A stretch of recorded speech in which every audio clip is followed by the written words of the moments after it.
Football ലോകത്തെ ഇതിഹാസം എന്നറിയപ്പെടുന്ന ഒരു മെസ്സി എന്ന് പറയുന്ന ഒരു കളിക്കാരൻ മൂക്ക് തുടച്ച, അദ്ദേഹത്തിന്റെ കണ്ണുനീര് തുടച്ച ഒരു ടിഷ്യൂ പേപ്പർ, ഞാൻ പറഞ്ഞ വാക്ക് ഓർമ്മ വേണേ, ടിഷ്യൂ പേപ്പർ എന്ന് ഞാൻ പറഞ്ഞു, തൂവാല എന്നല്ല, തപ്പൽ എന്നല്ല. അത് കഴുകിയാൽ കൊണ്ട് എന്ത് ചെയ്യാം, ഉപയോഗിക്കാം. ഒരു ടിഷ്യൂ പേപ്പർ നമ്മൾ കൈയുടെ സമയത്ത് ഉപയോഗിക്കാൻ പറ്റുമോ? ഇല്ല. അതിന് എത്രയാ വില പറഞ്ഞെന്നറിയോ? വില കൊടുത്ത് മേടിച്ചെന്നറിയോ? 50 ലക്ഷത്തിന് മുകളിലാണ് അത് ചെയ്തത്. അദ്ദേഹം മൂക്കൊലിച്ചപ്പോ അതൊന്നും ഈ ടിഷ്യൂ പേപ്പറിന് ആധുനിക ലോകത്ത് വില പറഞ്ഞ് മേടിച്ചത് എത്രയാണ്? ലക്ഷക്കണക്കിന് രൂപ. അതെന്തിനോ പറ്റുമോ? സംഗതിക്ക് പറ്റൂല. ആ സാധനം പിന്നെ എന്തിനെങ്കിലും പറ്റുമോ? സംഗതിക്ക് പറ്റൂല. പക്ഷേ അത് അദ്ദേഹത്തോടുള്ള ഒരു അഭിനിവേശമാണ്. നമ്മളാരോ അത് മേടിച്ചവനെ പിരാന്തൻ എന്ന് പറഞ്ഞിട്ട് പിന്നീട് പത്രത്തിൽ ലേഖനം വന്നിട്ടില്ല. ലോകത്തെ ഏറ്റവും വലിയ പിരാന്തനെ കാണുമോ നിങ്ങൾ? അല്ലെങ്കിൽ അറിഞ്ഞിട്ടുണ്ടോ? മെസ്സി മൂക്കടച്ച ടിഷ്യൂ പേപ്പർ മേടിച്ചവനാണ് ലോകത്തിലെ വലിയ പിരാന്തൻ എന്ന് ആരും എഴുതിയില്ല. കാരണം എല്ലാവരും പറയാം സ്നേഹത്തിന് അങ്ങനെ ചില തലങ്ങളുണ്ട്. എല്ലാവർക്കും അറിയാം അയ്യവിജയന്റെ ഭാര്യ വന്ന് അയ്യവിജയനെ കെട്ടിപ്പിടിച്ച് എന്തുകൊണ്ടാണ് കെട്ടിപ്പിടിച്ചത്? നിങ്ങൾ മറണോനെ കെട്ടിപ്പിടിച്ചിട്ട് വരില്ലേ എന്ന് എഴുതിയിട്ട് നമ്മൾ ആരെങ്കിലും ഒരാളെ കെട്ടിപ്പിടിച്ചിട്ട് അങ്ങനെ കയറി ചെന്നിട്ട് നമ്മളെ പേരിൽ വന്നപ്പോ നമ്മളെ ഭാര്യ പറയാണ് നിങ്ങൾ അയാളെ കെട്ടിപ്പിടിച്ചതല്ലേ വേണ്ടി ഞാൻ നിങ്ങളെങ്കിലും കെട്ടിപ്പിടിക്കട്ടെ എന്ന് പറഞ്ഞ നമ്മളെ ഭാര്യ വെച്ചെടുക്കും. പക്ഷേ അതില് കാര്യമില്ല. അപ്പൊ അയ്യവിജയൻ ഭയങ്കര സംഭവമായിട്ട് എഴുതി ഞാൻ ദൈവത്താണെന്ന് കൂട്ടിപ്പിടിച്ചു എന്ന്. അയ്യവിജയൻ തട്ടിയ ബോള് മേടിച്ചത് മുസ്ലിം ചെറുപ്പക്കാരനാണ്. ലക്ഷങ്ങളും മണികളും കൊടുത്ത് അദ്ദേഹം മേടിച്ചു. ദൈവത്തിന്റെ കാല് തട്ടിയ ബോളെങ്കിൽ എത്തിയിട്ടുണ്ടെന്ന് വലിയ പ്രതീക്ഷയിൽ അദ്ദേഹം വാചാലനായി മീഡിയകളെ എടുത്ത് ആഘോഷിച്ചു. ആരും അതിന്റെ ഭ്രാന്തനെന്ന് ഉത്തരവുത്തിയിട്ടില്ല. സ്നേഹത്തിന് അങ്ങനെ ചില തലങ്ങളുണ്ട് എന്ന് മാലോകൻ അംഗീകരിച്ചതാണ്. കയ്യിലൊന്നും നമുക്ക് അജമില്ല. എത്ര സംഭവങ്ങൾ അങ്ങനെയുണ്ട്. എബ്രഹാം ലിങ്കന്റെ മുടിച്ചുരുള് അത് ലേലത്തിന് വെച്ചപ്പോ ലക്ഷക്കണക്കിന് ഡോളറുകൾ കൊടുത്തിട്ടാണ് അത് ഏറ്റെടുത്ത് മേടിച്ചത്. എന്ത് എബ്രഹാം ലിങ്കന്റെ മുടിച്ചുരുള്? ആരാ എബ്രഹാം ലിങ്കൻ? അമേരിക്കയുടെ കാലത്ത് ലോകം അറിയപ്പെട്ട പ്രഭാഷകനാണ്. അമേരിക്കയുടെ പ്രസിഡന്റ് ആയിരുന്നു അദ്ദേഹത്തിന്റെ മുടിച്ചുരുൾ. അതുകൊണ്ട് എന്തോ നേട്ടമുണ്ടോ? ഷാരു അങ്ങനെ വിലയിരുത്തിയത് ഭ്രാന്തനെന്നോ അല്ലെങ്കിൽ വില്യത്തമെന്നോ ആരും പറഞ്ഞിട്ടില്ല. ഒരു പ്രധാനപ്പെട്ട സംഗതിയായതുകൊണ്ട് ലോകത്തെ മീഡിയകളിലൊക്കെ വലിയ വാർത്തയായിട്ടാണ് വന്നു. ഇത്ര ലക്ഷത്തിന് അത് വിറ്റുപോയി, ഇത്ര ലക്ഷത്തിന് ലേലത്തിന് വെച്ചു എന്നുള്ളത്. എന്നാൽ ഇനി അതേ കണ്ടുകൊണ്ട്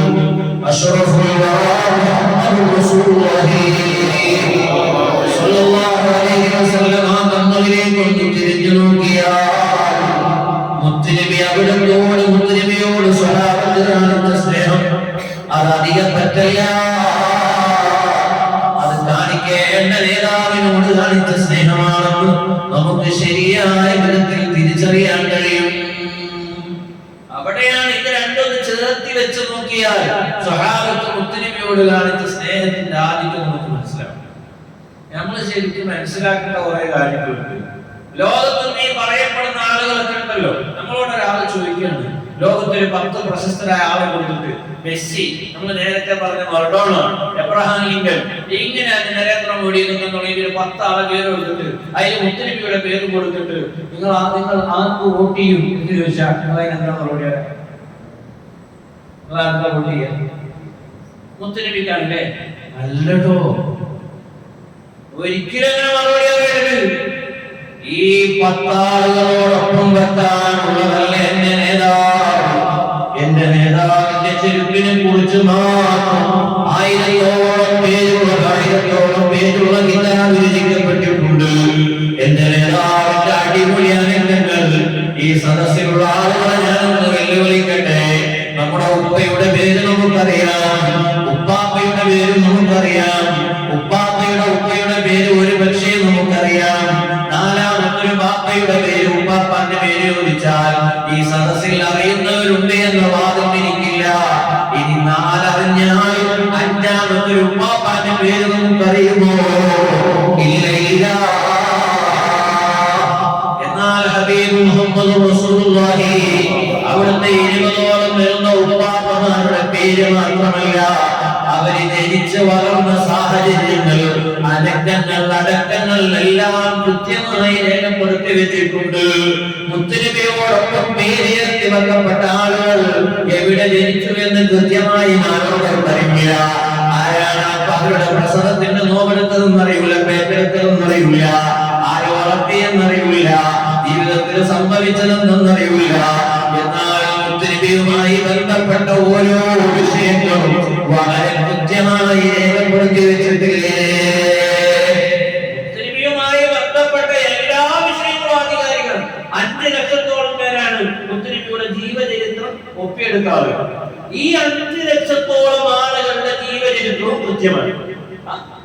ഇതിനെ പറ്റിയിട്ട് പറഞ്ഞത് ഇയാളാണെന്നില്ല, ഇയാളുടെ എല്ലാ ജീവചരിത്രവും ഉണ്ട്. എങ്ങനെ ഇയാൾ ജീവിതത്തിൽ നുണ പറഞ്ഞിട്ടുണ്ടോ, ഇയാളുടെ ജീവിതത്തിൽ എങ്ങനെ പെരുമാറി, ഇയാളുടെ സത്യസന്ധത എങ്ങനെയാണ്, ഇയാളുടെ ഇടപാടുകൾ, ഇങ്ങനെ മുത്തുനബിയുടെ ജീവചരിത്രം ഒപ്പിയെടുത്ത മുഴുവൻ ആളുകളുടെയും ജീവചരിത്രങ്ങൾ വളരെ കൃത്യമായി രേഖപ്പെടുത്തി വെച്ചിട്ടുണ്ട്. നിങ്ങളുടെ നേതാവ് എവിടെയുണ്ട്? എന്നിട്ട് അങ്ങനത്തെ ആളുകളോടൊപ്പം മുത്തുനബിന്റെ പേര് വെച്ചിട്ട് ആർക്കാ വോട്ട് ചെയ്യാന്ന് വെച്ചാൽ അതിൽ പ്രാബല്യം തന്നെ, അതിനൊരു യോഗ്യത വേണ്ടേ? അവരോടൊപ്പം വെക്കാറുള്ളതല്ലോ മുത്തുനബി. മുത്തുനബി ഭയങ്കര സംഭവമല്ലേ, നിങ്ങൾ ആലോചിച്ച് നോക്ക്. അള്ളാന്റെ റസൂലിനെ ഏത് മേഖലയിൽ എടുത്താലും അവിടെ ഏറ്റവും ടോപ്പായിട്ട് ഹബീബായ നമ്മൾ എത്തിക്കാൻ കഴിയും എന്നതാണ് ഏറ്റവും വലിയ പ്രത്യേകത. ഏറ്റവും നല്ല കുടുംബനാഥനാരെ എടുത്ത് പരിശോധിച്ചു നോക്കിയാൽ ഏറ്റവും നല്ല സാമൂഹ്യ പ്രവർത്തകനാരെ എടുത്ത് പരിശോധിച്ചു നോക്കിയാൽ ഏറ്റവും നല്ല ബാപ്പയാരാണെന്ന് പരിശോധിച്ചു നോക്കിയാൽ ഏറ്റവും നല്ല മകനാരാണെന്ന് പരിശോധിച്ചു നോക്കിയാൽ ഏത് അർത്ഥതലങ്ങൾ ഒരു മനുഷ്യന്റെ ജീവിതത്തിലുണ്ടോ ആ അർത്ഥതലങ്ങളിലെല്ലാം സമ്പൂർണ്ണനായ ഒരു വ്യക്തി ഉണ്ടെങ്കിൽ അത്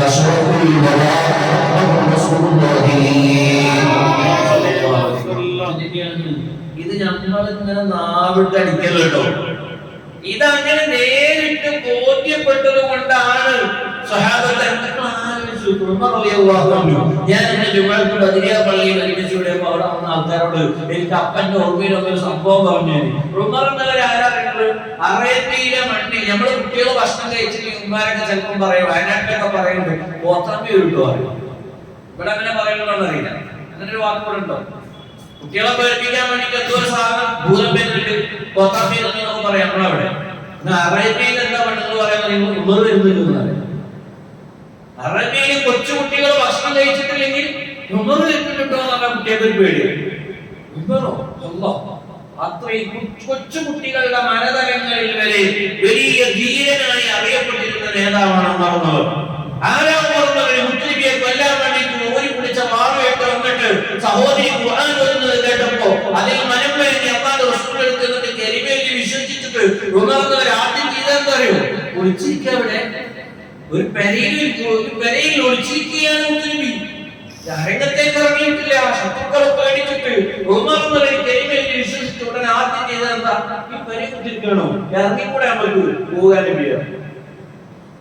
ആ വിശ്വസിച്ച ഉടനെ ഹബീബായ അല്ലാഹുവിന്റെ അരങ്ങത്തേക്ക് ഇറക്കുന്നത് ഉമർ എന്നവരാണ്. കാലത്തിലേക്ക് മാർച്ച് നടക്കുന്നത് ഉമർ എന്നവർ പിടിച്ച വാളുമായിട്ട് മുന്നിൽ നിന്ന് ഉമർ എന്നവരും ഹംസത്ത് എന്നവരും റാലി നടത്തിയപ്പോ മക്കയിലെ മുശ്രിക്കുകൾ പോലും നെട്ടിപ്പോയി. ഒരാളൊന്നും ചോദ്യം ചെയ്യാൻ അരങ്ങത്തേക്ക് വരുന്നില്ല. കാരണം മുന്നിൽ നിൽക്കുന്നത് ഉമറാണ്. അത്രയും പേടിയാവുന്നവരെ ആ ഉമർ എന്നവർ ഹബീബ് മുഹമ്മദ് റസൂലുള്ളാഹി എന്ന് വിവരം അറിഞ്ഞപ്പോ ഭ്രാന്തനെ പോലെ മാനസികത പോയി. ഊരിപ്പിടിച്ച വാളുമായിട്ട് മണിയെന്ന പള്ളിയെ ചുറ്റിയിട്ട് പറയാണ്, ആരെങ്കിലും എന്റെ നേതാവ് എന്ന് പറഞ്ഞാൽ മരിച്ചിട്ടുണ്ട് എന്ന് പറഞ്ഞാൽ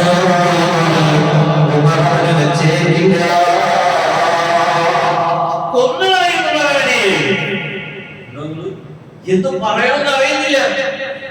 ബുദ്ധിക്ക് സമനിലേക്ക് പോയി. വാളൂരി പിടിച്ചിട്ട് പറയാണ് മുത്തുനബി വഫാത്തായി എന്ന് പറഞ്ഞാൽ വെച്ചേക്കില്ല, കൊല്ലം ഞാൻ വേണ്ടി. അവസാനം സിദ്ദീഖ് എന്നവർ ഇടപെടേണ്ടി വന്നു. സ്നേഹത്തിന്റെ ആഴമാണ്. എത്ര സംഭവങ്ങൾ അങ്ങനെ ആലോചിച്ച് മഹാനായ സഅദ് റളിയല്ലാഹു അൻഹു അല്ലാഹു തബാറകതുന നമ്മളെ ഖൽബ് അല്ലാഹു നന്നാക്കി തരട്ടെ. അല്ലാഹു തബാറകതുന നമ്മളെ മജ്ലിസ് അല്ലാഹു ഖബൂലാക്കട്ടെ. നമ്മുടെ പരിപാടിയുമായി നന്മയുടെ മകൻ അല്ലാഹു നൽകട്ടെ. മുത്തുനബി ഉൾക്കൊണ്ട സ്വഹാബിയാണ്. അല്ലാഹുവിന്റെ റസൂലിന്റെ ശരീരത്തിൽ നിന്ന് കൊമ്പെടുത്ത് വെച്ച രക്തമെടുത്തിട്ട് ഈ രക്തം കൊണ്ടുപോയിട്ട് ഒഴുക്കിക്കളയാൻ പറഞ്ഞു. സാധന എന്താ ചെയ്യുന്നത്? ആ രക്തത്തിന്റെ പാത്രമായിട്ട് ഞാൻ പോയിട്ട് ചുറ്റുപാടും നോക്കിയിട്ട് ആ രക്തം കുടിച്ചു. ആ രക്തം കുടിച്ചിട്ട് ആ പാത്രവുമായി മുത്തുനബിയിലേക്ക് വന്നു. പാത്രം കൊടുത്തു. അല്ലാഹുവിന്റെ റസൂലിന്റെ കയ്യിൽ കൊടുത്തപ്പോൾ മുത്തുനബി ചോദിച്ചു, "ശരീഅത്ത് ഹാദാ യാ സയ്യിദേ, നീ ഇത് കുടിച്ചോ?" അതേ നബിയെ, തങ്ങളല്ലേ പറഞ്ഞത് ആരും കാണാത്ത സ്ഥലത്തേക്ക് ഒഴിവാക്കാൻ. ഞാനത് കുടിച്ചു നബിയേ. അല്ലാഹുവിന്റെ റസൂൽ പറഞ്ഞു, നീ എന്ത് വിഡ്ഢിത്തമാണ് കാണിച്ചത്? ഹറമല്ലാഹു ജസദക അലന്നാർ, നിന്റെ ശരീരം നരകത്തിന് ഹറാമാണ്. കാരണം സഅദുന്നവർക്കറിയാം, അല്ലാഹുവിന്റെ റസൂൽ മലമൂത്ര വിസർജനം നടത്തിയാൽ ഭൂമി അത് പുറത്തേക്ക് വെച്ചേക്കാറില്ല. അങ്ങനത്തെ നേതാവാണ് മുത്തുനബി. ഇന്നേ വരെ കല്ലുകൾ സലാം പറയുന്ന ഒരു നേതാവിനെ മുത്തുനബി അല്ലാതെ അവർക്കറിയില്ല. എവിടെ കണ്ടിട്ടുണ്ടോ? കല്ലുകൾ സലാം പറയുന്ന നേതാവിനെ കണ്ടിട്ടുണ്ടോ? മരങ്ങൾ മാടി വിളിച്ചാൽ വരുന്ന നേതാവിനെ കണ്ടിട്ടുണ്ടോ? മക്കയിൽ ഉംറക്ക് പോയ ഹജ്ജിന് പോയ ഹാജിമാർക്കറിയാം, ജന്നത്തുൽ മഅവയുടെ ചാരത്ത് മസ്ജിദുൽ ശജറ എന്ന പേരിൽ ഒരു പള്ളിയുണ്ട്. എന്താണ് ആ പള്ളിയുടെ സംഭവ പശ്ചാത്തലമെന്ന് കിതാബ് എടുത്ത് നോക്കിയാൽ കാണാൻ കഴിയും. അല്ലാഹുവിന്റെ റസൂലിന്റെ വന്നിട്ട് പറയാണ്, പ്രവാചകനാകുന്നതിന് തെളിവ് വേണോ? മുത്തുനബി ചോദിച്ചു, എന്താ തെളിവ് വേണ്ടേ? ആ കാണുന്ന മരത്തോട് വരാൻ പറഞ്ഞു. മുത്തുനബി പറഞ്ഞു, നീ തന്നെ എന്ന് പറഞ്ഞേക്ക്, മുഹമ്മദ് റസൂലുള്ളാഹി പറയുന്നുണ്ട്. അദ്ദേഹത്തിന്റെ ആ മരത്തിന്റെ അടുത്ത് പറയാൻ അല്ലാഹുവിന്റെ റസൂൽ പറയുന്നുണ്ട്, ആ മരം ഇങ്ങനെ പൊടഞ്ഞു. ആ മരം പൊടഞ്ഞു എന്നിട്ട് തുറന്നു വെച്ച കുട അടക്കുന്നത് പോലെ അതിന്റെ ശാഖകൾ മുഴുവൻ അതിലേക്ക് ചേർത്തിങ് വെച്ചു. ചേർത്തിങ് വെച്ചിട്ട് അനുസരണയുള്ള ഒരു കുട്ടി നടന്നു വരുന്നത് പോലെ മുത്തുനബിയിലേക്ക് നടന്നു വന്നു. സലാം പറഞ്ഞു ചോദിക്കാൻ, തങ്ങൾ തന്നെ വിളിച്ചോ എന്ന് ചോദിച്ചു. ആ വിളിച്ചു. ഇദ്ദേഹത്തെ വിളിച്ചത് മതിയോ ചോദിച്ചു. ഇല്ല, ഇനി എന്താ വേണ്ടത്? അത് അവിടെ തന്നെ പോയി നിൽക്കണം. അത് അവിടെ തന്നെ പോയി നിൽക്കണം. നിങ്ങൾ തന്നെ പറഞ്ഞേക്ക്, മുഹമ്മദ് റസൂലുള്ളാഹി നമ്മുടെ യഥാർത്ഥ സ്ഥാനത്ത് നിന്ന് നിൽക്കാൻ പറയുന്നുണ്ട്. ഈ മരം അങ്ങനെ തന്നെ നടന്നു എന്ന് അവിടെ എത്തി അതിന്റെ ശാഖകൾ തന്നിലേക്ക് ചേർത്ത് വെക്കാൻ വേണ്ടി കുടഞ്ഞതുപോലെ ഒന്ന് കുടഞ്ഞു, ശാഖകൾ നിവർന്നു നിന്നു. അതിന്റെ യഥാർത്ഥ സ്ഥാനത്ത് അവിടെ പള്ളിയുണ്ട്. മസ്ജിദുൽ ശജറ എന്നാണ് ആ പള്ളി അറിയപ്പെടുന്നത് തന്നെ. നിങ്ങൾ നോക്കൂ, മദീനത്തെ പള്ളി അല്ലാഹുവിന്റെ റസൂൽ ഖുതുബ നിർവഹിച്ചിരുന്നു. ഇതുപോലെ അല്ല, മഞ്ചളോ മെമ്പറില്ല, അങ്ങതുപോലത്തെ കാർപ്പറ്റില്ല. മുത്തുനബി ഖുതുബ നിർവഹിക്കാൻ വേണ്ടി കേറി നിന്നിരുന്ന ഈത്തപ്പനയുടെ തടി അത് ഉണങ്ങി ദ്രവിച്ചത് കണ്ടപ്പോ ഹദീസിൽ കാണാം, റജുലൊന്നുമല്ല പെണ്ണും. രണ്ട് റിവായത്തുണ്ട്. ഒരു പെണ്ണ് മദീനത്ത് മുത്തുനബി കേറി നിൽക്കുന്ന മെമ്പർ എങ്ങനെയാണോ, ഞാൻ എന്റെ വക പള്ളിക്കൊരു മെമ്പർ മുത്തുനബിക്ക് ഒരു മെമ്പർ കൊടുക്കട്ടെ എന്ന് കരുതി നല്ല അടിപൊളി ഈത്തപ്പന കൊണ്ടുള്ള ഒരു മെമ്പർ ഉണ്ടാക്കി കൊടുത്തു. മുത്തുനബി ആ പുതിയ മെമ്പറിൽ കയറിയിട്ട് ഖുതുബ നിർവഹിക്കുമ്പോൾ സഹാബത്ത് ഒരു കരച്ചിൽ കേൾക്കുകയാണ്. എവിടുന്നാണ് ഈ കരയിൽ കേൾക്കുന്നത്? എല്ലാവരും ചുറ്റും കേൾക്കുന്നുണ്ട്, കരയുന്ന ശബ്ദം കേൾക്കുന്നു, ആളെ കാണുന്നില്ല. ഇത് ഒരാളല്ല കേൾക്കുന്നത്. മദീനത്തെ പള്ളിയിൽ കൂടി സഹാബത്ത് മുഴുവൻ കരയുന്ന ശബ്ദം കേൾക്കുകയാണ്. അങ്ങൊന്ന് തിരിഞ്ഞു നോക്കുമ്പോ ഈ ഈത്തപ്പന തടി കരയുകയാണ്. അല്ലാഹുവിന്റെ റസൂൽ ചോദിച്ചു, എന്തേ കരയുന്നത്? നബിയെ, എന്നെ ഒഴിവാക്കിയിട്ട് പുതിയ മെമ്പറിൽ കയറിയില്ലേല്ലോ, നിന്നെ ഞാൻ സ്വർഗ്ഗത്തിലൊരു മരമായി വെച്ചു തരാം. കണ്ടോ നിങ്ങൾ? നമ്മൾ കേട്ടിട്ടുണ്ടോ മരങ്ങൾ കരയുന്നത്? ആ മരത്തിന് ഹബീബായ നമ്മളോട് മുഹബ്ബത്താണ്. കല്ലുകൾ അല്ലാഹുവിന്റെ റസൂലിനോട് സലാം പറയുന്നു, അവർക്ക് ആവേശമാണ്. മൃഗങ്ങൾ മുത്തുനബിയോട് ഒന്ന് പരാതി പറയുന്നു, അല്ലാഹുവിന്റെ റസൂൽ പരാതിക്ക് പരിഹാരം കാണിച്ചു കൊടുക്കുകയാണ്. എന്തെല്ലാം വിഷയങ്ങൾ നിങ്ങൾ നോക്ക്. മഹാനായ അബൂ ഹുറൈറ റളിയല്ലാഹു അൻഹു അല്ലാഹു സ്വർഗ്ഗത്തിൽ വെച്ച് കാണാനുള്ള ഭാഗ്യം തരട്ടെ. സഹാബത്തിന്റെ കൂട്ടത്തിൽ ഏറ്റവും കൂടുതൽ ഹദീസുകൾ റിപ്പോർട്ട് ചെയ്ത വലിയ മഹാനാണ് അബൂ ഹുറൈറ റളിയല്ലാഹു അൻഹു. ഹദീസ് മുത്തുനബിയുടെ ഹദീസുകളെ അറിവിനെ ഇത്ര കണ്ട് പ്രണയിച്ച വേറൊരു സ്വഹാബിയുണ്ടാവില്ല. സ്വഹാബത്തിന് ഓരോരുത്തർക്കും ഓരോ യോഗ്യത. അറിവിനെ ഏറ്റവും കൂടുതൽ പ്രണയിച്ച സ്വഹാബി അബൂ ഹുറൈറ റളിയല്ലാഹു അൻഹു. അതുകൊണ്ടല്ലേ സക്കാത്തിന്റെ മുതലിൽ കാവൽ നിൽക്കാൻ വേണ്ടിയിട്ട് അബൂ ഹുറൈറ റളിയല്ലാഹു അൻഹു ഏൽപ്പിച്ചു. ഈത്തപ്പഴം ഇങ്ങനെ പൊട്ടി വെച്ചിട്ടുണ്ട്, പാതിരാസമയത്ത് കാവൽ നിൽക്കുന്നു. അബൂ ഹുറൈറ റളിയല്ലാഹു അൻഹു ഏറ്റെടുത്തു. നേരം മുറ്റി എല്ലാവരും ഇറങ്ങി ഇരുള് മുറ്റിയപ്പോൾ ഒരാളിങ്ങനെ വരുന്നുണ്ട്. വന്നിട്ട് അദ്ദേഹത്തിന്റെ കയ്യിലുള്ള തുണിയൊക്കെ വിരിച്ചിട്ട് ഈത്തപ്പഴം അതിലേക്ക് ഇങ്ങനെ വാരി വിട്ട് ആ തുണി ഒന്നിച്ചു പോവാണ്. അബൂ ഹുറൈറ റളിയല്ലാഹു അൻഹു കള്ളനെ പിടിച്ചു. കാരണം കാവൽ നിൽക്കുന്ന അബൂ ഹുറൈറ റളിയല്ലാഹു അൻഹു പിടിച്ചു കള്ളനെ. അപ്പൊ ഈ കള്ളൻ പറഞ്ഞു, എന്നോട് ഒന്നും പറയരുത്, ഒന്നും പറയാൻ. എന്റെ മക്കള് ഭക്ഷണം കഴിച്ചിട്ട് ദിവസങ്ങളായി, പട്ടിണിയുടെ ആഴമുണ്ട്. ഏതാനും പാവം കൊടുക്കാനുള്ള മുതലില്ലേ? പട്ടിണിയുടെ ആഴമുണ്ട്, വിശപ്പിന്റെ കാഠിന്യമുണ്ട്. ഉറപ്പ് വെച്ചിട്ട് പാതിരാ സമയത്ത് വന്നെടുത്തതാണ്. നിങ്ങൾ മുത്തനബിനോട് വിഷയം പറഞ്ഞ അള്ളാഹു റസൂൽ ഉൾക്കൊള്ളുമല്ലോ. അതുകൊണ്ട് എന്നെ മുത്തനബിന്റെ അടുത്ത് കൊണ്ടുപോയി നിന്നോട് വിട്ടുകയും ചെയ്യുന്നു. ഇത് കേട്ട പൗർണ മനസ്സ് അരിവുള്ള മനസ്സായി നീ ആവർത്തിക്കരുത് കേട്ടോ. സംഗതി അവനെ വിട്ടു, അങ്ങനെ വിട്ടു. പിറ്റേന്ന് മുത്തനബി നേരം കൊടുത്ത് മുത്തനബിന്റെ അടുത്ത് സലാം പറഞ്ഞപ്പോ അള്ളാഹു റസൂലിനെ ചുമതലയാളെ ഒന്ന് കട്ടാമെന്നുള്ളതാണ്. എന്താ ആക്കി വെച്ചു? ചൂടിപ്പോയി. പടച്ചോനെ മുത്തനബി ഇത് അറിയുന്നത് അപൂർവ പ്രതീക്ഷിച്ചില്ല. അപ്പൊ പറഞ്ഞു നബി അയാളിങ്ങനെ മക്കളെ പട്ടിണിയൊക്കെ പറഞ്ഞപ്പോ ഞാൻ മാപ്പ് കൊടുത്തതാണ്. അപ്പൊ അള്ളാഹു റസൂൽ പറഞ്ഞു ഓന് ഇനിയും വരും, മോനെ ശ്രദ്ധിക്കുന്നുണ്ടോ. രണ്ടാമത് നീ എന്ത് വന്നാൽ എന്തായാലും വിടൂല എന്ന് ഉറപ്പിച്ച കുറേയാണ്. രണ്ടാമത്തെ ദിവസം വന്നു, വന്നിരമായി വാരി പണി കൊണ്ടാണെന്ന് വിളിച്ചു. ഇന്നലെ തന്നെ ഈ പണി എത്തിച്ചില്ല. അപ്പൊ പറഞ്ഞു ഇന്ന് ദിവസം വിളിക്കും മാപ്പ്. ഇന്നലെ എന്റെ കുട്ടികളെ പശയായിട്ട് ഭക്ഷണം കഴിക്കുന്നതാണ് ഭയങ്കര സന്തോഷമായി.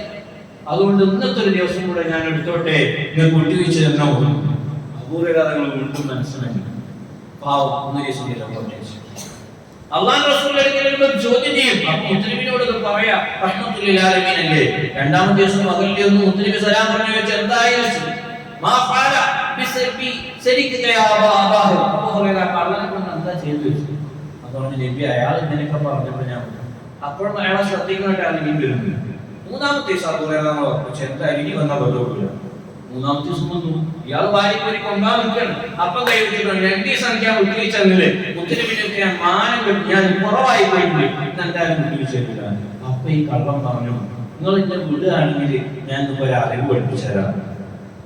നിങ്ങൾ എന്നെ വെറുതെ വിടുകയാണെങ്കിൽ ഞാൻ നിങ്ങൾക്ക് ഒരു അറിവ് പഠിപ്പിച്ചു തരാം. എന്നെ വിടു വെച്ചു. അബൂഹുറൈറ അറിവ് കൊണ്ടു. കാരണം അറിവ് അത്രയും ഇഷ്ടമാണ് അബൂഹുറൈറ, അത്രയും കനപ്പെട്ട വിവരമാണ്. ഞാൻ പഠിപ്പിച്ചു തരാൻ പോകും. എന്നെ വിടു വെച്ചു. അപ്പൊ ഈ കള്ളനായി വന്ന ആള് പറയുന്നത് ഇതാ അവയില്ല ഫിറാശി, നിങ്ങൾ നിങ്ങളെ വിരിപ്പിലേക്ക് ചെന്നാൽ കിടക്കാൻ വേണ്ടിട്ട് ഉറങ്ങാൻ വേണ്ടി ചെല്ലുമ്പോ ആയത്തിൽ കുറിച്ച് നിങ്ങൾ ആയത്തിൽ കുറിച്ച് ഓടിക്കോടി. എന്നാൽ പിന്നെ എന്നെ പോലത്തെ കള്ളന്മാരെ വീട്ടിൽ വരില്ല. ഇയാളാണ് ഈ കള്ളനാണ് ഇത് പറഞ്ഞു. ഇത് പറഞ്ഞെടുത്തപ്പോ അറിവ് പഠിപ്പിച്ചെന്നാ പറഞ്ഞുവിടാൻ പറഞ്ഞല്ലേ. അപ്പൊ ആയത്തിൽ കുറിച്ച് മാത്രം പറഞ്ഞിട്ട് ഇയാൾ പോയി. അപ്പൊ മൂന്നാം പകലെ മുത്തനബി നിൽക്കുന്നപ്പോ മുത്തനബി പറഞ്ഞു ആള് ആള് വരും കള്ളനാണ്, പക്ഷെ പറഞ്ഞത് നമ്മളോട് പറഞ്ഞത് പരമ യാഥാർത്ഥ്യമാണ്. എന്നിട്ട് അല്ലാഹു റസൂൽ പറഞ്ഞു ആ പറഞ്ഞത് ഇബ്ലീസാണ്. ഇബ്ലീസാണ്. ആയത്തുൽ കുർസിയുടെ മഹത്വം പഠിപ്പിക്കാൻ വേണ്ടിയിട്ട് അല്ലാഹു അങ്ങനെ സംഭവം വെച്ചതാണ്. ഞാൻ പറഞ്ഞു വന്നത് അബൂഹുറൈറ തങ്ങൾ അറിവിനെ അമിതമായി പ്രണയിച്ച ആളായതുകൊണ്ട് കള്ളനായ വ്യക്തി വിവരം വരെ അറിവ് പഠിപ്പിച്ചു തരാൻ പറഞ്ഞപ്പോ അവിടെ താഴ്ന്നു കൊടുക്കുകയാണ്. അത്ര കണ്ട് അറിവിനെ പ്രണയിച്ച അബൂഹുറൈറ തങ്ങൾ മുത്തനബിയുടെ അടുത്ത് വന്ന് പറഞ്ഞില്ലേ നബിയേ ഞാൻ എന്ത് പഠിച്ചാലും മറക്കുകയാണ്, എന്ത് കേട്ടാലും മറക്കുകയാണ് എന്ന് അല്ലാഹുവിന്റെ റസൂലിനോട് വസനം പറഞ്ഞപ്പോ അല്ലാഹുവിന്റെ റസൂൽ ചെയ്തതെന്താണ്? ആ ഷാളൊന്ന് വിരിക്കാൻ പറഞ്ഞു. വിരിച്ചിട്ടോ എന്തോ ഒരു സംഗതി അതിലേക്ക് ഇങ്ങനെ കോരിയിട്ട് കൊടുത്തു. 3 വട്ടം ഇങ്ങനെ കോരിയിട്ടു. എന്നിട്ട് ഷാളൊന്ന് കൂട്ടി പിടിച്ചിട്ട് നെഞ്ചോട് ചേർത്തി വെക്കാൻ പറഞ്ഞു. നെഞ്ചോട് ചേർത്തി വെക്കാൻ പറഞ്ഞു. ചേർത്തി വെച്ചു. അതിനുശേഷം പിന്നെ അബൂഹുറൈറ കേട്ടതൊന്നും പറഞ്ഞിട്ടില്ല. ഇത് ഏത് ചികിത്സ എന്ന് പറയാ? ഇത് ഏത് ചികിത്സ എന്നാണ് ഇതിന് പറയുക? അല്ലാഹുവിന്റെ റസൂൽ സാധാരണക്കാരനല്ല. കല്ലുകൾ സലാം പറയുന്ന മനുഷ്യനെ കണ്ടിട്ടുണ്ടോ നമ്മൾ? മരങ്ങൾ മാറി വിളിച്ചാൽ വരുന്ന നേതാവിനെ കണ്ടിട്ടുണ്ടോ നമ്മൾ? മൃഗങ്ങൾ വന്ന് പരാതി പറയുന്ന നേതാവിനെ കണ്ടിട്ടുണ്ടോ നമ്മൾ? അവരുടെ പ്രശ്നങ്ങളിൽ ഇടപെടുന്ന നേതാവിനെ കണ്ടിട്ടുണ്ടോ? വേണ്ട. ഈ കാണുന്ന പ്രകാശം അതിന് ശാസ്ത്രം പറയുന്ന ഒരു ദൂരമുണ്ട്. പ്രകാശവർഷം എന്ന് പറയുന്ന ഒരു ടോർച്ച് അടിച്ചാൽ 1 സെക്കൻഡ് കൊണ്ട്, മൈക്രോ സെക്കൻഡ് കൊണ്ട്, അല്ലെങ്കിൽ നാനോ സെക്കൻഡ് കൊണ്ട് ആ പ്രകാശം താണ്ടിക്കിടക്കുന്ന ദൂരം, അതിനേക്കാൾ വലിയ ദൂരം താണ്ടിക്കിടന്ന നേതാവാണ് അഷ്റഫുൽ വറാ മുഹമ്മദ് റസൂലുള്ളാഹി. ആര് പറഞ്ഞു? ഞാൻ പറഞ്ഞു സുബ്ഹാനല്ലദി. അല്ലാഹു പരിശുദ്ധൻ എന്നാണ് പറഞ്ഞത്. മുത്തനബി പരിശുദ്ധൻ എന്നല്ല. സുബ്ഹാനല്ലദി അല്ലാഹു പരിശുദ്ധനാണ്. അസ്റാ ബിഅബ്ദിഹി അവന്റെ ദാസനെ അവന്റെ അപ്പയായി നടത്തിച്ചു. ലൈലൻ യാത്രയിൽ ഒരല്പസമയം കൊണ്ട് മിനൽ മസ്ജിദിൽ ഹറാം ഇലൽ മസ്ജിദിൽ അഖ്സാ, മസ്ജിദുൽ ഹറാമിൽ നിന്ന് മസ്ജിദുൽ അഖ്സയിലേക്ക്. ഇന്ന് നമ്മളെ സംവിധാനങ്ങളെ വെച്ച് തന്നെ മണിക്കൂറുകളോളം കാലിക്കറ്റ് എയർപോർട്ടിൽ നിന്ന് അല്ലെങ്കിൽ കണ്ണൂർ എയർപോർട്ടിൽ നിന്ന് സൗദിയിലേക്ക് എത്താൻ 4 മണിക്കൂറോളം എന്തായാലും 4 മണിക്കൂറിന്റെ അപ്പുറം അല്ലാതെ ഇപ്പൊ 3-ന്റെയും 4-ന്റെയും ഇടയിൽ എന്തായാലും സമയമാണ്. അങ്ങനെയല്ലേ? അല്ലേ? 4600 കിലോമീറ്ററുകളാണ് എന്നാണ് എന്റെ ഓർമ്മ.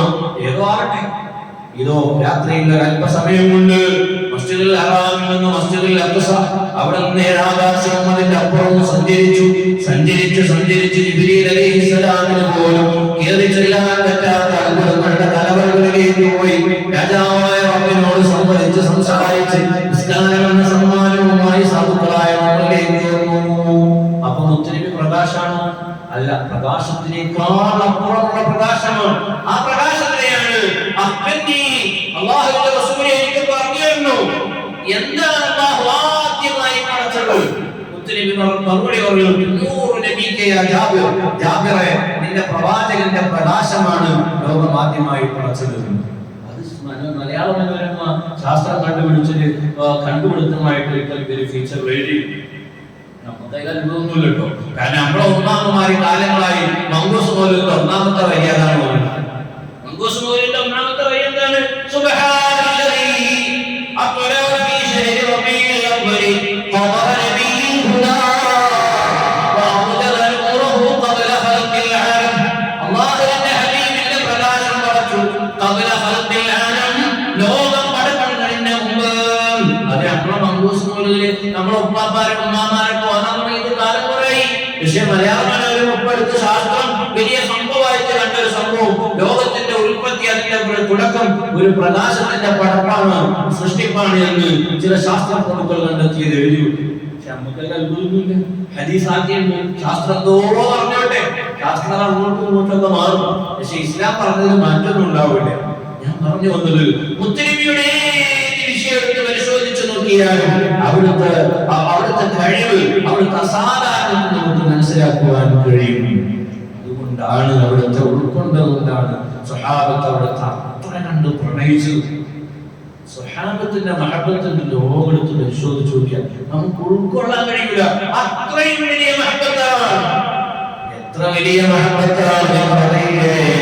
എന്റെ ശബ്ദം ശ്രമിക്കുന്ന ഉമ്മമാരെ, സഹോദരിമാരെ, പൊന്നുമക്കളെ, ഉഹദിന്റെ രണാങ്കണം അല്ലാഹുവിന്റെ റസൂലിനും വിശുദ്ധ ഇസ്ലാമിനും ഏറെ വേദനകൾ സമ്മാനിച്ച രണാങ്കളമാണുള്ളത്. പക്ഷേ മുഹിബ്ബീങ്ങൾക്ക് ഏറെ സന്തോഷം തോന്നിയ നിമിഷങ്ങൾ ഉഹദിന്റെ രണാങ്കളത്തിൽ അരങ്ങേറിയിട്ടില്ലേ. ഏറ്റവും കൂടുതൽ മുഹിബ്ബീങ്ങൾ പിറവികൊണ്ട മണ്ണ് ഉഹദിന്റെ രണാങ്കളമാണെന്ന് പറയാം. എത്ര സംഭവങ്ങളാണ്. സ്ത്രീയോടൊരിക്കലും ഇസ്ലാം യുദ്ധം കൊണ്ട് കൽപ്പിച്ചിട്ടില്ല. പടവാളെടുക്കേണ്ടവളല്ല പെണ്ണ്, പരിചയെടുക്കേണ്ടവളല്ല പെണ്ണ്. വികലാംഗരും സ്ത്രീകളും ഇസ്ലാമിൽ യുദ്ധം കൊണ്ട് കൽപ്പനയില്ലാത്തവരാണ്. പക്ഷേ ഓതിന്റെ രണാന്തരത്തിൽ ജബലുറുമാത്ത് പർവ്വതത്തിൽ നിന്ന് എന്റെ നിർദ്ദേശം വരുന്നവരെ താഴേക്ക് ഇറങ്ങരുതെന്ന് സ്വഹാബത്തിനോട് മുത്തനബി പറഞ്ഞെങ്കിലും യുദ്ധം വിജയിച്ചല്ലോ. യുദ്ധത്തിലെ വിജയമല്ലേ പ്രധാനം. അത് കഴിഞ്ഞാൽ നമുക്ക് ഇറങ്ങാമെന്നില്ലേ ആ പൊരുളിന്റെ സാരാംശം തെറ്റിദ്ധരിച്ച് ജബലുറുമാത്തിൽ നിന്ന് ഉഹദിന്റെ രണാന്തരത്തിലേക്ക് സ്വഹാബത്ത് ഇറങ്ങി. രണാന്തരം വിട്ടോടിയ ശത്രുക്കൾ രണ്ടാമത് ജബലുറുമാത്തിൽ ഉഹദിന്റെ രണാന്തരത്തിലേക്ക് വന്നു. അവസാനം ചിത്രം മാറി. സ്വഹാബത്ത് പലരും ഞെട്ടത്തിൽ വീണു. പക്ഷേ അല്ലാഹുവിന്റെ റസൂൽ ചിതറിയോടിയില്ല. മഹാനായ മുസ്അബ് ഇബ്നു ഉമൈർ റളിയല്ലാഹു അൻഹു ഉഹദിന്റെ രണാന്തരത്തിൽ പൊലിഞ്ഞു വീണപ്പോൾ മുത്തനബിയോട് സാദൃശ്യമുള്ള സ്വഹാബിയായതുകൊണ്ട് കണ്ടവരെ മനസ്സിലാക്കി ഹബീബായ തങ്ങളാണോ ഞെട്ടത്തിൽ വീണത്. അങ്ങനെയും ഒരു കിംവദന്തി പറഞ്ഞു, മുത്തനബി വഫാത്തായിട്ടുണ്ട്. ഈ വാർത്ത കൂടെ കേട്ടപ്പോൾ ഉഹദിന്റെ രണാന്തരത്തിൽ നിന്ന് ഒരുപാട് ആളുകൾ മുന്നിൽ ചിതറിയോടി. ഇത് കണ്ടു നിൽക്കുകയാണ് ഉമ്മാർ എന്ന് പറയുന്ന പെണ്ണ്. ഈ പെണ്ണ് എല്ലാവരും രണാന്തരം വിട്ട് ഓടുന്നത് കണ്ടപ്പോ യുദ്ധം കൊണ്ട് ഒരു കൽപ്പനയില്ലല്ലോ എന്ന് പറഞ്ഞ് അതിലൊന്ന് നോക്കിക്കാണുന്നതിന് പകരം പൊട്ടിയ വാളെടുത്തിട്ട് രണാന്തരത്തിലേക്ക് ഇറങ്ങിയാണ്. എന്നിട്ട് പലവരും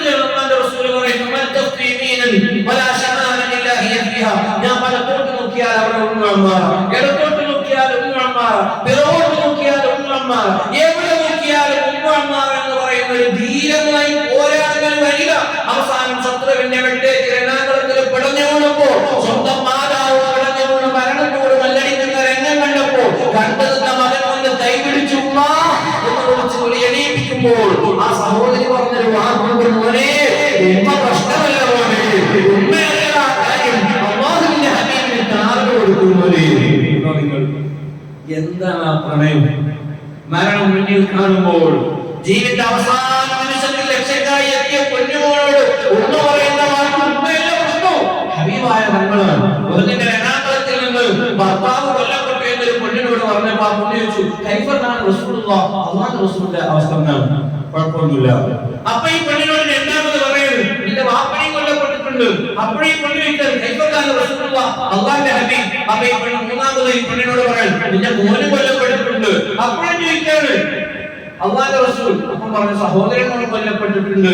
എല്ലാ ആളുകളും ആ പെണ്ണുമായി ബന്ധപ്പെട്ട ഒത്താശയുടെ എല്ലാ അത്താണികളും കൊല്ലപ്പെട്ടിട്ടുണ്ട് എന്ന് പറഞ്ഞപ്പോഴും ആ പെണ്ണ് തിരിച്ചു വയ്ക്കുന്നത് ഹബീബായവരുടെ സാഹചര്യം എന്താണ്?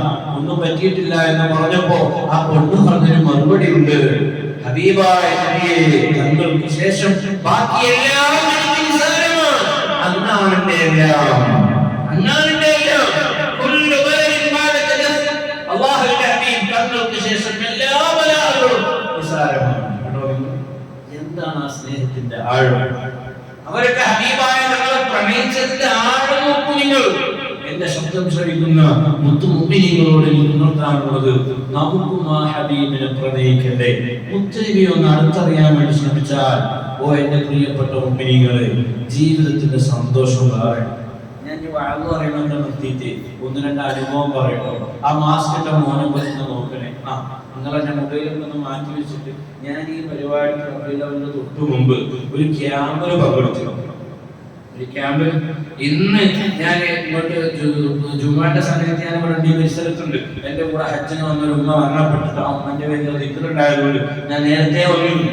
ആ ദിക്റിന് ആ ക്യാമ്പിനൊക്കെ നേതൃത്വം കൊടുത്ത അഭിയന്നരായ ശിഹാബ് ധരിപ്പിച്ചു പോയത് വളരെ ആകർഷകമായിട്ടാണ് വന്നിരുന്നു. ആ ക്യാമ്പിൽ പങ്കെടുത്തപ്പോഴേ അതില് വരുന്ന പങ്കെടുക്കുന്ന ആളുകളൊക്കെ വലിയ വലിയ ട്രെയിനർമാരാണ്. ട്രെയിനിങ് മേഖലയിൽ നല്ല ശോഭിച്ചു നിൽക്കുന്ന ആളുകളാണ്. ആ ക്യാമ്പിൽ കേൾക്കാനും പഠിക്കാനും അടുത്തറിയാനും വേണ്ടിയിട്ട് കണ്ണൂരിൽ നിന്നും കാസർഗോഡിൽ നിന്നും അബുദാബിയിൽ നിന്നും കൊല്ലത്തു നിന്നൊക്കെ ആളുകൾ വന്നിട്ടുണ്ട്. അതിങ്ങനെ ഓരോരുത്തരിങ്ങനെ പരിചയപ്പെടുത്തുമ്പോൾ അതിലൊരു ചെറുപ്പക്കാരൻ പറഞ്ഞ കഥ ഞാൻ പറയുന്നു. ആ ചെറുപ്പക്കാരന് സാധാരണ ചെറുപ്പക്കാരനൊന്നുമില്ല, അത് കേരള ഗവൺമെന്റിന്റെ ഏറ്റവും നല്ല കരാട്ടക്ക് അവാർഡ് കിട്ടിയ ചെറുപ്പക്കാരൻ. നല്ല കരാട്ട അല്ലേ, അതിൽ ഏറ്റവും നല്ല അവാർഡ് നേടിയ ഒരു ചെറുപ്പക്കാരൻ. ആ ചെറുപ്പക്കാരൻ അദ്ദേഹത്തെ പരിചയപ്പെടുത്തുകയാണ്. എന്റെ പേര് അനിയനാണ്, എന്റെ നാട് ഇങ്ങനെ കൊണ്ടോട്ടിക്കടുത്താണ് എന്റെ നാട് എന്ന് പറഞ്ഞിട്ട് അദ്ദേഹത്തിനെ ഓരോരുത്തരെ പരിചയപ്പെടുന്ന ശേഖരിച്ചിട്ട് അദ്ദേഹം പറയണം, ഞാൻ പ്രായം കൂട്ടി എനിക്ക് ബോധം വന്ന നാളെ തൊട്ടിട്ട് എല്ലാ തിങ്കളാഴ്ചയും ഞാൻ സുന്നത്ത് നോമ്പെടുക്കാറുണ്ട്. എനിക്ക് ഓർമ്മ വെച്ച നാളെ തൊട്ട് എന്റെ ആയുസ് തിങ്കളാഴ്ച നോമ്പൊഴിവായിരിക്കുകയാണ്. എന്തുകൊണ്ട്? എന്റെ നേതാവ് തങ്ങൾ ജനിച്ച ദിവസമല്ലേ തിങ്കൾ. അതുകൊണ്ട് ഞാൻ തിങ്കളാഴ്ചയിൽ ഒഴിവാക്കാറില്ല. കഴിഞ്ഞില്ലട്ടോ. എന്റെ ജീവിതത്തിൽ തിങ്കളാഴ്ച സുബഹിയുടെ മുമ്പ് എണീറ്റ് മൗലിദ് ഓതാത്ത ദിവസം എനിക്ക് ഓർമ്മ വെച്ച നാളെ തൊട്ടുണ്ടായിട്ടില്ല. റബ്ബിൽ അവല് നല്ല പറഞ്ഞു, റബ്ബിൽ അവല് 12 നല്ല പറഞ്ഞു. എല്ലാ ആഴ്ചയിലും തിങ്കളാഴ്ച സുബഹിയുടെ മുമ്പ് എണീറ്റ് ഇതെന്റെ ഹബീബായ ഭൂലോകത്തേക്ക് പിറന്നവരുടെ സമയമാണ് എന്നിട്ട് മുത്തനബിയുടെ മധുഹോദാറുണ്ട്. ഞാൻ ഇതൊരു തങ്ങളല്ല പറയുന്നത്, ഒരു മൂല്യമല്ല പറയുന്നത്, ഒരു നാടനായ വ്യക്തി. അവരുടെ മഹബത്തിന്റെ ആഴം നോക്കുന്നു. അതേ സ്ഥാനത്ത് ഇനി നമ്മളൊന്ന് അറിഞ്ഞു നോക്കുക, നമ്മളെ മഹബത്ത് എവിടെയാണ്, അവരുടെ മഹബത്ത് എവിടെയാണ് ഒന്ന് ആലോചിച്ചു നോക്കൂ നിങ്ങൾ. ഒരിക്കലും സ്നേഹിച്ചാൽ വെറുതെയാവാത്ത നേതാവുണ്ടെങ്കിൽ അഷ്റഫുൽ വറാ മുഹമ്മദ് റസൂലുള്ളാഹി സ്വല്ലല്ലാഹു അലൈഹി വസല്ലം. അതുകൊണ്ട് തന്നെ ആ ചെറുപ്പക്കാരന്റെ ജീവിതത്തിൽ അതിൻ്റെതായ ഹൈറാത്തുകളുണ്ട്. ഞാൻ എപ്പോഴും എന്റെ ജീവിതത്തിൽ ഓർക്കുന്ന റബീഉൽ അവ്വലിന്റെ മൗലിദുകളിൽ ഓർക്കുന്ന മൗലിദാണ്. അള്ളാഹുവിന്റെ അനുഗ്രഹം കൊണ്ട് എനിക്ക് ഖത്തറിൽ ഒരു മാസം പോകാൻ അവസരം കിട്ടിയിരുന്നു. ആ ഖത്തറിൽ പോയി നല്ല രാജകീയ താമസവും നല്ല സൗകര്യങ്ങളും എനിക്ക് അവിടെ ചെയ്തു തന്നിരുന്നു. ഖത്തർ യൂണിവേഴ്സിറ്റിയിലെ ഒരു പ്രൊഫസർ, ആ പ്രൊഫസറിന്റെ കൂടെ ജോലി ചെയ്യുന്ന മറ്റൊരു പ്രൊഫസറിന്റെ വീട്ടിലാണ് ഞാൻ നിന്നിരുന്നു. അവിടെ ഫാമിലി ഒന്നുമില്ല, അവർ ഹൈദരാബാദുകാരാണ്. അവരുടെ നാട്ടിൽ പോയതുകൊണ്ട് എനിക്കൊരു വീട്ടിൽ ഒന്നാകെ വിട്ടു. ഞാൻ ആ റൂമിൽ കിടക്കും. ഇദ്ദേഹം ഭക്ഷണം ഉണ്ടാക്കി എനിക്ക് ഒന്നിലും വീട്ടിലേക്ക് കൊണ്ടുവരും, അല്ലെങ്കിൽ ഞാൻ അവിടെ പോയിരിക്കും. റബീഉൽ അവ്വലാണ്. പരിപാടികൾ ഇഷ്ടംപോലെ ഉണ്ട്. പരിപാടികൾ രാത്രിയായ പരിപാടികൾക്ക് അങ്ങനെ പോകും. എല്ലാവർക്കും പോയിട്ട് കുറച്ച് നേരം ഇങ്ങനെ മധു ചൊല്ലും. അത് കഴിഞ്ഞാൽ കുറച്ച് നേരം അവർക്ക് മധു പറഞ്ഞു കൊടുക്കും. ആരെങ്കിലും കേൾക്കും, അല്ലെങ്കിൽ ഞാൻ തന്നെ കേൾക്കും. അങ്ങനെ റബീഉൽ അവ്വൽ 12 ആ സമയം മുത്തവറക്കായ സമയത്ത് എന്നെ വന്ന് വിളിക്കുന്നത് ഇദ്ദേഹം, ഈ ചെറുപ്പക്കാരനാണ്. പ്രൊഫസറാണ്. എന്നെ വന്ന് വിളിച്ചിട്ട് നമുക്ക് മോന് തോന്നല്ലേ, ഞാൻ പറഞ്ഞിട്ട് അവർക്ക് വിട്ടുപോകാൻ വിളിക്കുന്നു. അദ്ദേഹം വിളിച്ചു. അങ്ങനെ ഞാൻ താമസിക്കുന്ന വില്ലയിൽ നിന്ന് അദ്ദേഹം താമസിക്കുന്ന വില്ലയിലേക്ക് വേറെ ആരുമില്ല സമയത്ത് എന്നിട്ട് മൗലിദ് തുടങ്ങി അശറത്ത ബൈത്തിലേക്ക് എത്തി. യാ നബി സല്ലല്ലാഹു അലൈക്കും യാ റസൂൽ സല്ലല്ലാഹു അലൈക്കും യാ ഹബീബ് സല്ലല്ലാഹു അലൈക്കും സ്വല്ലല്ലാഹു ഇതിങ്ങനെ ചൊല്ലുമ്പോഴില്ലേ എന്റെ ശബ്ദം ശ്രവിക്കുന്ന ഉമ്മമാരെ, സഹോദരിമാരെ, ഈ നാടനായ ചെറുപ്പക്കാരൻ മുഖം പൊത്തിയിട്ട് വിങ്ങി പൊട്ടിയിട്ട് സലാം പറയാണ്. ഞാൻ അത്ഭുതപ്പെട്ടു പോയി. റബ്ബേ, ഞാൻ വസ്ത്രം ധരിച്ച് തോന്നി കൊടുക്കുന്നതാണ് ഞാനാണ്. എന്റെ കണ്ണിൽ നിന്ന് ഇഷ്ടിന്റെ കണ്ണിന് വരുന്നില്ലല്ലോ. എങ്ങനെയാണ് ഇങ്ങനെ കൽബ് പടയുന്നത്? എങ്ങനെയാണ് ഇങ്ങനെ കണ്ണ് പറയുന്നത്? അദ്ദേഹം പൊട്ടിപ്പിടിച്ചിട്ട് ഹബീബായ തങ്ങൾക്ക് സലാം പറയുമ്പോൾ വിങ്ങി പൊട്ടി കരയാണ്. വേറെ ആരും അവിടെ കേൾക്കാൻ, ആളുകൾ കൂടി നിൽക്കുന്ന സദസ്സിൽ നാലാളുകൾ അറിയട്ടെ ഞാനൊരു മുഹിബ്ബാണെന്ന്. അതിനു വേണ്ടിയിട്ടല്ല ഇങ്ങനെ ഒലിച്ചിറങ്ങ. അങ്ങനെയുള്ളവരുണ്ട് മാനവത്തിൽ. അവിടെയാണ് എന്റെ പ്രിയപ്പെട്ട മുഅ്മിനീങ്ങളോട് നമ്മൾ മുത്തനബി എത്ര കണ്ട് മഹബ്ബത്ത് വെക്കുന്നു എന്നുള്ളത് നാം മനസ്സിലാക്കേണ്ടതുണ്ട്. ഹബീബായ തങ്ങളിലേക്ക് അടുക്കുവാനുള്ള ശ്രമം.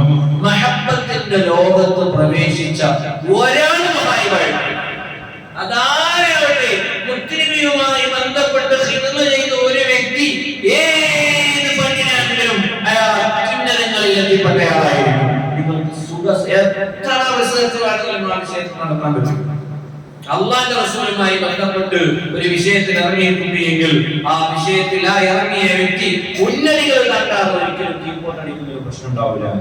അത് അങ്ങനെയാണ്. പക്ഷേ അതിനുള്ള സാഹചര്യം ഒരുക്കി കൊടുക്കാൻ നമുക്ക് കഴിയണം. മഹാനായ അല്ലാഹു അവിടുത്തെ മദദ് കൊണ്ട് നമ്മുടെ സദസ്സ് അല്ലാഹു കബൂലാക്കട്ടെ.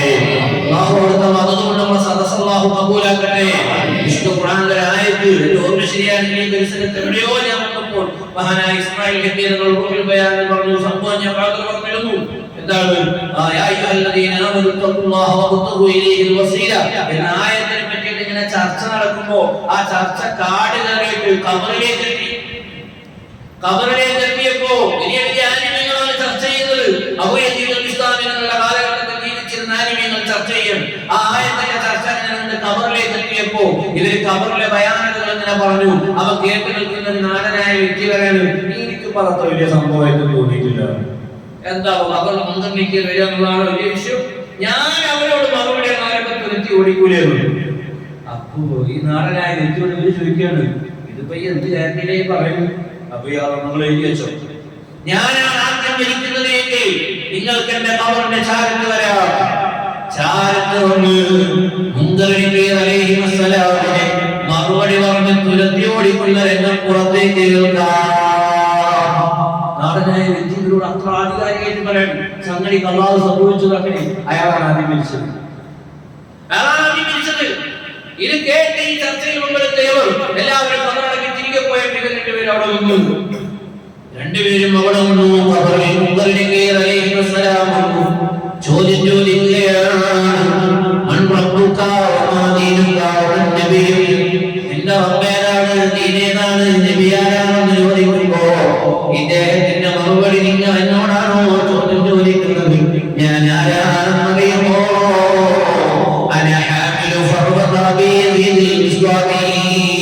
ഞാൻ നടന്നയാളാണ്. എന്നിട്ട് എന്നെ ചോദ്യം ചോദിക്കുന്നു. തിരിച്ചു ചോദിക്കുകയാണ്. അവിടെ വെച്ച് മറുപടി പറയുന്നു, ഞാൻ നടന്നത് ഔലിയാക്കൾ പ്രധാനിയായ അബൂ യസീദ് ബിസ്താമി നമ്മളെ കൂടെ നടന്നത്. എന്നിട്ട് എന്നോടാണോ നിങ്ങൾ ഈമാൻ പഠിപ്പിക്കുന്നത് ചോദിക്കുന്നത് എന്ന് അദ്ദേഹം തിരിച്ചു വയ്ക്കുകയാണ്. മുൻകളിലേക്ക് അവിടെ ചോദ്യം നിർത്തിയിട്ട് മടങ്ങി പോകുന്നു. പുറത്തേക്ക് കേൾക്കണം, ഈ സംഭവം റൂഹുൽ ബയാനിലുണ്ട്. ഞാൻ പറഞ്ഞു വന്നത് ആരാ അബൂ യസീദ് ബിസ്താമി നമ്മളെന്ന് അറിയോ നിങ്ങൾക്ക്? 15 വയസ്സായ പെണ്ണിനോട് വന്നിട്ട് പറഞ്ഞു, ഞാനൊരു പുരുഷനായി ഉമ്മ, ഞാൻ പ്രായപൂർത്തിയായ പുരുഷനായി ഉമ്മ എന്ന് ചോദിച്ചപ്പോൾ ഉമ്മ തിരിച്ചു വയ്ക്കുകയാണ്. മോനെ മോനെ നീ ഒരു പുരുഷനായി എന്ന് പറഞ്ഞില്ലേ, നീ മുത്തനബിനെ കണ്ടിട്ടുണ്ടോ എന്ന് ചോദിച്ചു. മുത്തനബിനെ കണ്ടിട്ടുണ്ടോ? 15 വയസ്സായി ഞാൻ പുരുഷനായി എന്ന് പറഞ്ഞപ്പോൾ ചോദിക്കുകയാണ്, മുത്തനബിനെ കണ്ടിട്ടുണ്ടോ? കണ്ടിട്ടുണ്ടോ? അപ്പോ അബൂ യസീദുൽ ബിസ്താമി ഇല്ല. എടോ, നിന്റെ നേതാവിനെ കാണാതെ നീ എങ്ങനെയാ ഒരു പുരുഷനാവുക?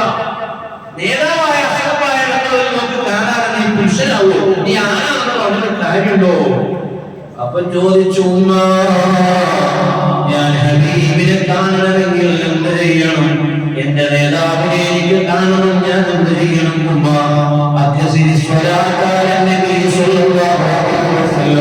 മുത്തനബിയുടെ മേൽ സ്വലാത്ത് അധികരിപ്പിച്ചോളൂനേ.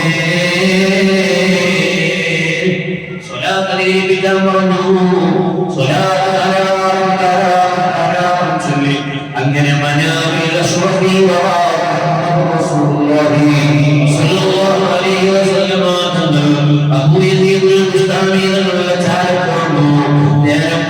പൊട്ടിക്കരഞ്ഞുകൊണ്ട് ഉമ്മയോട് വന്നിട്ട്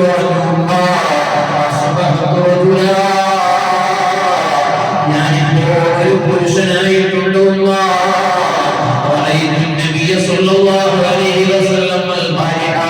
ഞാൻ ഇന്നലെ ഹബീബായ തങ്ങളെ കണ്ടു എന്ന് ചോദിച്ചപ്പോ എന്ന് പറഞ്ഞപ്പോ ആ ഉമ്മ തിരിച്ചു വലിക്കുന്നത് പോലെ നീ കണ്ടത് മനാമിലാണോ എന്നുവക്കിലാണോ? നീ കണ്ടത് സ്വപ്നം കണ്ടതാണോ ഉണർവിൽ തന്നെ കണ്ടോ എന്ന് ചോദിച്ചപ്പോ ഞാൻ സ്വപ്നം കണ്ടതാണെന്ന് പറഞ്ഞപ്പോ ഉമ്മ തിരിച്ചു വയ്ക്കാണ് പോലെ സ്വപ്നം കണ്ടതുകൊണ്ട് കാര്യമില്ലല്ലോ പോലെ നിഷ്കരിക്കുമ്പോ മുത്തനബിയെ കണ്ട് സലാം പറയാൻ എനിക്ക് ഇപ്പോഴും ആയിട്ടില്ലല്ലോ. എന്റെ മോൻ പുരുഷനായിട്ടില്ല. സലാം പറയുമ്പോ അസ്സലാമു അലൈക അയ്യുഹൻ നബിയു, ഓ നബിയെ തങ്ങൾക്ക് സലാം എന്ന് നേരിട്ട് വിളിച്ചിട്ടല്ലേ പറയുന്നത്? മുത്തനബിയെ കാണാൻ എന്റെ കുട്ടിക്ക് കണ്ടുകൊണ്ട് സലാം പറയാൻ എന്റെ കുട്ടിക്ക് കഴിഞ്ഞിട്ടില്ലല്ലോ. അതുകൊണ്ട് മനാമില് കണ്ടതുകൊണ്ട് ആ കുട്ടിയാവില്ല, ഉണർവില് തന്നെ കാണണം പോലെ.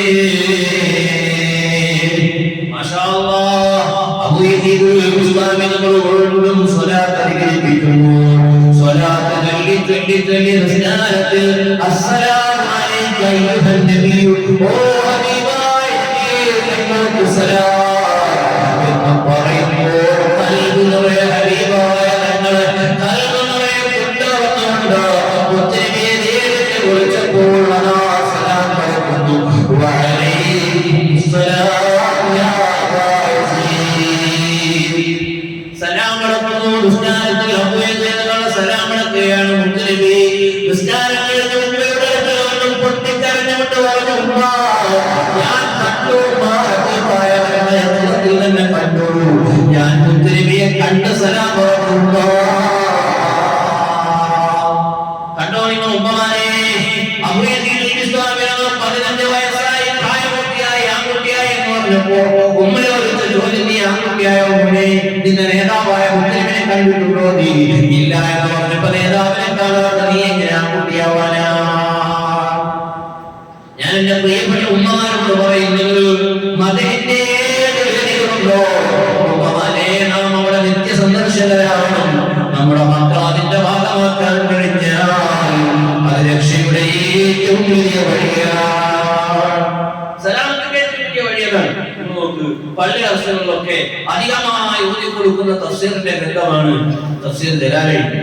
സുയൂത്തി ഇമാമാണ്.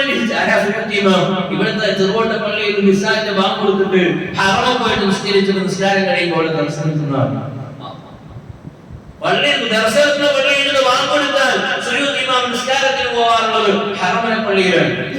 ഹറമന പള്ളിയിൽ പോയി ജമാഅത്ത് കഴിഞ്ഞിട്ട് നിസ്കാരത്തിന് ഇവിടെ വെച്ചു. അങ്ങനെ ഔലിയാക്കൾ പല തോതിലല്ലേ. ഈ സദസ്സിൽ ഒരുപാട് കുട്ടികളുണ്ട്. കുട്ടികൾ ഔലിയാക്കളുടെ സ്ഥാനത്താണ് ഇജാബത്തിന്റെ വിഷയത്തിൽ. അല്ലാഹു നമ്മുടെ മജ്ലിസ് ഇജാബത്തുള്ള മജ്ലിസാക്കി തരട്ടെ. ഔലിയാക്കൾ പല തോതാണ്. അത് ചിലർക്ക് അവർ ഔലിയാക്കളാണെന്ന് അവർക്കും അറിയാം, ജനങ്ങൾക്കും അറിയാം.